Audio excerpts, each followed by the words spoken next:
గుంటూరు జిల్లా తురకపాలెంలో వరుస మరణాలు సంభవిస్తున్నాయి. 2 నెలల వ్యవధిలో 30 మంది ప్రాణాలు బలి చేశారు. వరుస మరణాలకు అంతుచిక్కని కారణాలు ఇప్పుడు గ్రామాన్ని వేధిస్తున్నాయి. అయితే ఈ సందర్భంలో గ్రామాన్ని సందర్శించారు పత్తిపాడు ఎమ్మెల్యే రామాంజనేయులు. జిల్లా కలెక్టర్ నాగలక్ష్మమ్మ, డిఎంహెచ్ఓ, ఇతర అధికారులు, ఇక 14 ఆరోగ్య బృందంతో ఇంటింటికి సర్వే జరిపారు. అసలు ఏం జరుగుతుంది, ఈ 30 మంది ఇలా తక్కువ కాలంలోనే 30 మంది ప్రాణాలు కోల్పోవటం ఏంటని చెప్పి కూడా వీరందరూ సర్వే నిర్వహించారు. గ్రామ సమీపంలోని క్వారీ కారణంగానే మరణాలంటూ కూడా గ్రామస్తులు ఆరోపిస్తున్నారు. అసలు ఆ గ్రామంలో ఏం జరుగుతోంది, గుంటూరు జిల్లా తురకపాలెంలో ఏం జరుగుతోంది, వరుస మరణాలు ఎందుకు సంభవిస్తున్నాయి, 2 నెలల వ్యవధిలోనే 30 మంది ప్రాణాలు కోల్పోవటం, అసలు ఈ వరుస మరణాలు ఆ గ్రామవాసులకు అంతు చిక్కటం లేదు. అందుకని ఎమ్మెల్యే రామాంజనేయులు అక్కడ సందర్శించారు. దాంతోపాటు అసలు ఏం జరుగుతుందని చెప్పి కూడా అక్కడ ప్రజెంట్ ఒక సర్వే కూడా నిర్వహించారు. వైద్య బృందాలు కూడా అక్కడ సందర్శించాయి. అయితే అక్కడ క్వారీయే కారణం అని చెప్పి అక్కడ గ్రామస్తులు ఆరోపిస్తున్నారు. మరి తురకపాలెంలో ఏం జరుగుతుంది అనేది మా ప్రతినిధి సత్యాన్ని అడిగి తెలుసుకుందాం. సత్య, అసలు ఏంటి తురకపాలెంలో ఈ అంతు చిక్కని మరణాలు? రేణుశ్రీ పత్తిపాడు నియోజకవర్గం తురకపాలెంలో అంటే ఇంకొక మరణం పూర్తయ్యే లోపే అక్కడ ఎస్సీ కాలనీకి సంబంధించిన మూఢనమ్మకాలు ఆ ఊరిలో మరణ మృదంగం మోగిస్తున్నాయని ఇప్పటికే అక్కడ ఉన్న గ్రామస్తులు అయితే వాళ్ళు వాపోతున్నారు. నిన్న వైద్య బృందం కూడా అక్కడ సంప్రదించి జ్వరము, కీళ్ల నొప్పులు, ఆసుపత్రుల్లో వెళ్తున్న వారు ఇంక తిరిగి రారేమోనని అక్కడ గ్రామస్తులు ఇబ్బంది పడుతుంటే వైద్య బృందం కూడా అక్కడికి సందర్శించి అక్కడ ఉన్న బ్లడ్ శాంపిల్స్ అయితే తీసుకోవడం జరిగింది. వేణుశ్రీ, అయితే సత్య, అక్కడ క్వారీయే కారణమని గ్రామస్తులు ఆరోపిస్తున్నారు. అసలు ఏంటది? అక్కడ సంబంధించి ఒక క్వారీ అయితే ఉన్నది. ఆ క్వారీకి సంబంధించి నిన్న ప్రతిపక్ష నేతలు కూడా సందర్శించారు. రేణుశ్రీ, అంటే ఆ క్వారీ నుంచి వాటర్ లైన్ అనేది ఆ గ్రామానికి మంచినీటి సరఫరా జరుగుతుందని అక్కడ ఉన్న గ్రామ ప్రజలైతే చెబుతున్నారు. అయితే సత్య, అంటే ఆ క్వారీ నుంచి ఏమైనా కెమికల్స్ వెలువడతాయా, అక్కడ నుంచి నీరు పొల్యూట్ అవుతుందని భావిస్తున్నారా ఏంటి? అంటే ఆ క్వారీకి సంబంధించి అదంతా అక్కడంతా మురుగు నీరు, అదంతా అక్కడ ఉండటం వల్ల అంటే వేస్ట్ వాటర్, ఆ వర్షపు నీరు అదంతా అక్కడ ఉండటం వల్ల కొంత అది రియాక్షన్ చెంది కెమికల్ రూపంలో నుంచి ఉండటం వల్ల ఆ క్వారీ నుంచి వాటర్ అనేది సప్లై అవ్వటం వల్ల గ్రామ ప్రజలకి కొన్ని జ్వరాలు, కీళ్ల నొప్పులు అలాంటి వస్తున్నాయని. అయితే ఎంతకాలంగా ఆ క్వారీ అక్కడ ఉంది? ఈ సమస్యలు రావటం ప్రారంభమై ఎంతకాలమైంది? దాదాపు 5 నెలల నుంచి వాళ్ళకి జ్వరాలు గాని, కీళ్ల నొప్పులు గాని అలాంటి జరుగుతానే ఉన్నాయి. రేణుశ్రీ, అయితే ఈ క్వారీ ఆ గ్రామం దగ్గర ఎంతకాలమైంది ఏర్పాటు చేసి? అక్కడ నుంచి నీరు వీళ్ళకి ఎప్పటి నుంచి అందుతుంది?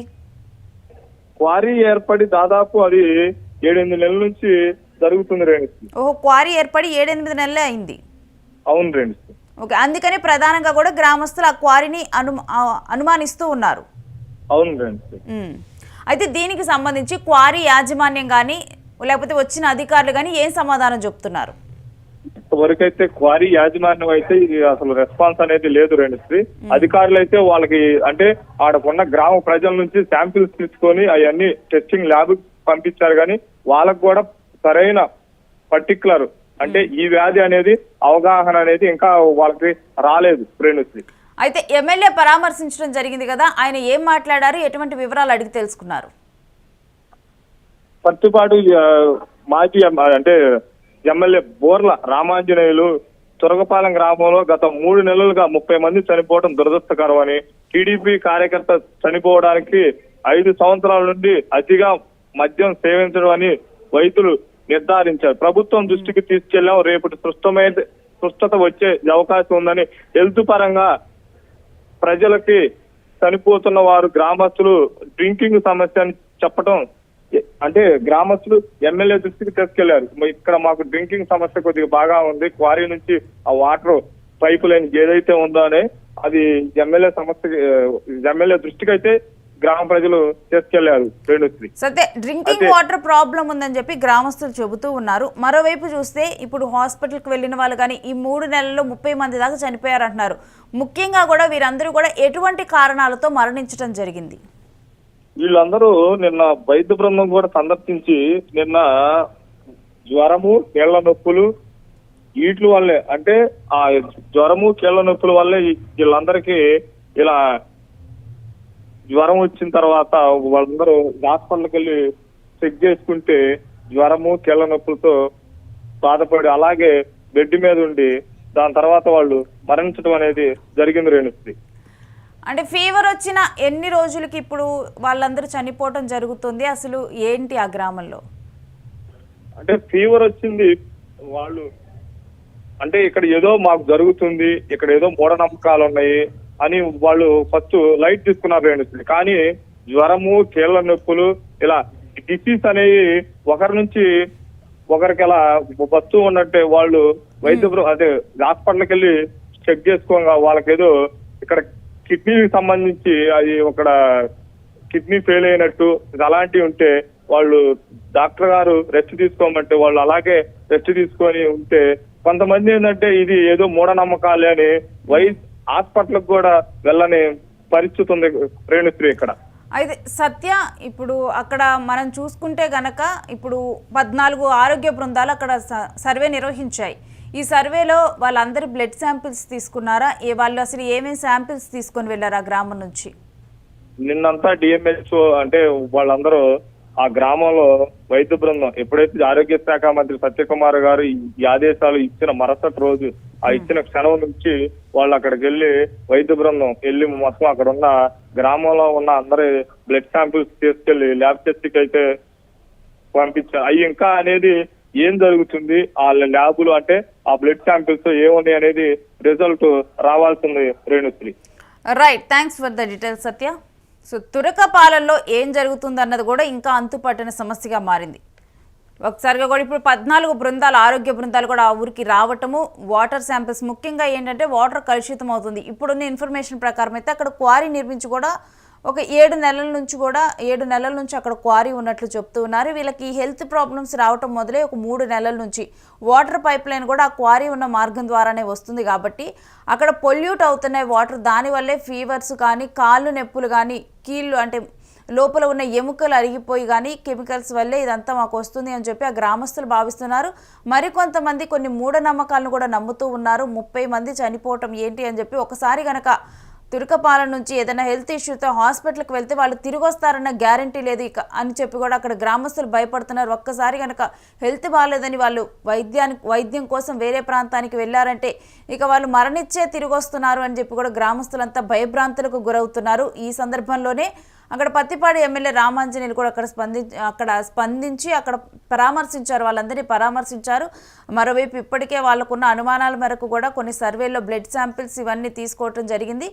ఇక వీటన్నిటినీ కూడా పరిశీలించిన తర్వాత అసలు తురకపాలెంలో ఏం జరుగుతుంది, మరి నిజంగానే తురకపాలెం గ్రామస్తుల అనుమానాలు నిజమా, లేకపోతే అక్కడ ఇంకేదన్నా వాటర్ ప్రాబ్లం కానీ ఇంకేదన్నా ప్రాబ్లం వల్ల మరి వాళ్ళందరికీ హెల్త్ ఇష్యూస్ వస్తున్నాయా, కామన్ ఇష్యూస్ అందరికీ కూడా చూస్తే ఫీవర్స్ కీళ్ళ నొప్పులు రావటమే జరుగుతుంది. కాబట్టి ఇప్పుడు మనం కనుక నల్గొండ జిల్లాలో చూస్తే ఫ్లోరైడ్ సమస్య వల్ల అందరికీ కూడా టీత్ అనే పాడైనట్లుగా కూడా ఇప్పుడు మరి అక్కడ వీళ్ళకి ఏమన్నా మరి వీళ్ళకి లభించే పదార్థాలలో ఏదన్నా ప్రాబ్లం ఉందా?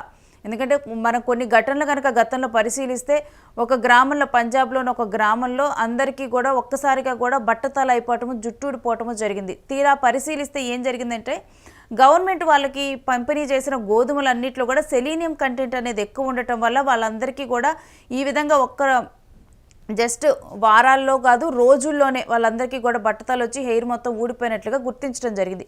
సో మరి ఇటువంటి ప్రాబ్లమ్స్ ఏమైనా కానీ వాళ్ళకి వస్తున్నాయా, వాళ్ళు తినే ఆహారంలో ఏమైనా ప్రాబ్లం ఉందా అని చెప్పి కూడా ఇప్పుడు ఈ సర్వే నిర్వహించారు. ఈ సర్వే రిజల్ట్ వచ్చిన తర్వాత తురకపాలెంలో అసలు ఏం జరుగుతుంది, వాళ్ళ ప్రాబ్లం ఏంటి అనేది కూడా తెలుస్తుంది. అంతకాలం ముందు ఏం జరిగిందనేది ఎవరు చెప్తారు? 3 నెలలుగా ఈ గ్రామంలో ఏం జరుగుతుందనేది నాకు తెలుసు. 3 నెలలకు ముందు నేను చెప్తానండి, మీరు ఇచ్చిన నా పేరు కేంద్రాలు అయితే 3 నెలలకు ముందు జరిగింది, గతంలో జరిగింది. ఈ వాటర్ పొల్యూషన్ వల్ల ఒక నెమరా కలెక్టర్ గారు కూడా ఇచ్చారు మనోళ్ళు, ఇస్తే అదంటే ఆగిపోయింది. వాటర్ చుట్టుపక్కల వాటర్ మొత్తం మన ఊళ్ళో దాదాపు 400-500 బోర్లు 5 అడుగులు లోతేసి బోర్లు 500 అడుగులు లోతేసి వాటర్ అమ్ముకున్నాం. అది గవర్నమెంట్ దృష్టికి తీసుకొచ్చాం, పంచాయతీ దృష్టికి తీసుకెళ్ళాం. దాన్ని గతంలో మెయిన్గా ఆపాం. ఆపిన తర్వాత మళ్ళీ వాళ్ళు అమ్ముకున్నారు. ఎవరి బలమైన బలం తీసి ఒక పక్క ఉన్న వాళ్ళ బలం తీసుకొని వాళ్ళు అమ్ముకున్నారు. వాళ్ళని ఏం చేయలేని పరిస్థితి. మన పంచాయతీ నుంచి బోర్ వేయండి అని చెప్పంటే 250 అడుగులు 200 అడుగులు వేస్తారు. అంతకన్నా పంటలు వేసి బోరు మూసేస్తారు. పంచాయతీ ఫండ్ లాస్, అక్కడ గవర్నమెంట్ ఫండ్ లాస్ అక్కడ. అట్లా ఊరు చుట్టూ 10-15 బోర్లు వేసి ఉంటారు. గత నుంచి 500 అడుగులు వేసిన బోర్లు లేవు. అంటే మా ప్రైవేట్ వాళ్ళకి 500 అడుగులు వేయడం జరిగింది. మనకి 500 అడుగులు ఎందుకు వేయలేకపోతున్నాం? మనకే వాటర్ వస్తాయి. ఈ ఊళ్ళోనే మంచి వాటర్ ఉంది. ఆ కోరిలో వాటర్ ఇప్పుడు ప్రైవేట్ బోర్డులో 500 అడుగులు వేసి వీళ్ళు అమ్ముతున్నారు. ఎన్ని బోర్లు ఉన్నాయి? 4 ఉన్నాయి సార్. 4 ప్లాంట్లు ఉన్నాయి. 4 ఉంది. 4 ఇక్కడ ఒకటి, అటు సైడ్ 3 ఉన్నాయి. 5 ఉన్నాయి.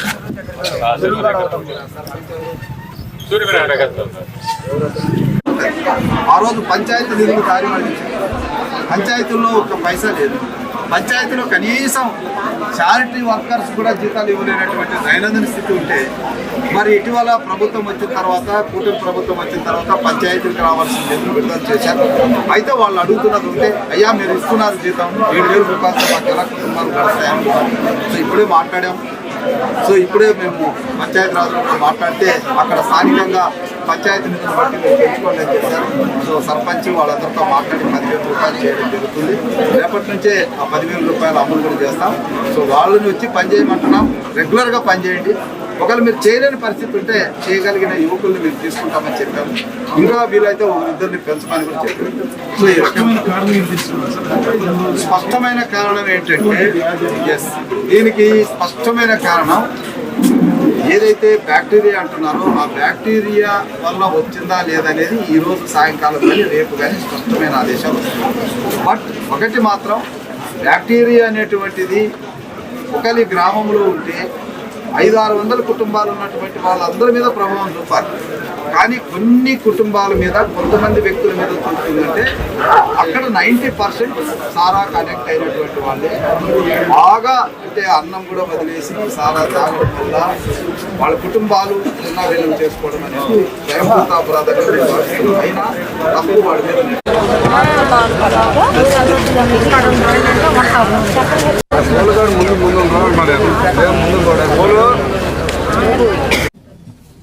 సో అది ఎవరికి వాళ్ళు 24 గంటలు సారాయి తాగేటటువంటిది వదిలేయండి.